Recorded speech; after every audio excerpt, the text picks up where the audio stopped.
امام مہدی کس وقت تشریف لائیں گے؟ کیونکہ بڑا اہم سوال ہے، اور آپ کی تشریف آوری سے پہلے ظاہر ہونے والی جو کچھ علامات ہیں اگر ان کا بھی تذکرہ ہو جائے۔ امام مہدی کی تشریف آوری سے پہلے دنیا میں کفر عام ہو جائے گا اللہ، اور اسلام سمٹ کر حرمین طیبین کی طرف آ کر محصور ہو جائے گا۔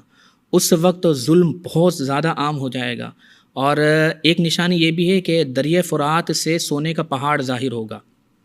اس سے بعد محققین نے نتیجہ یہ نکالا، یا انہوں نے اس کی تعویل یہ کی کہ اس سے مراد پیٹرول ہے، لیکن صحیح بات ہے کہ اپنے ظاہری معنی پر اس سے پیٹرول مراد نہیں ہے۔ اچھا، حقیقتاً وہاں سے سونا ظاہر ہوگا اور لوگ اس پر جھگڑا کریں گے، اور اتنا زیادہ جھگڑا ہوگا کہ 100 میں سے 99 آدمی اس میں قتل ہوں گے۔ تو یہ دریائے فرات سے سونے کے پہاڑ کا ظاہر ہونا یہ بھی امام مہدی رضی اللہ تعالیٰ عنہ کے آنے سے پہلے ہوگا۔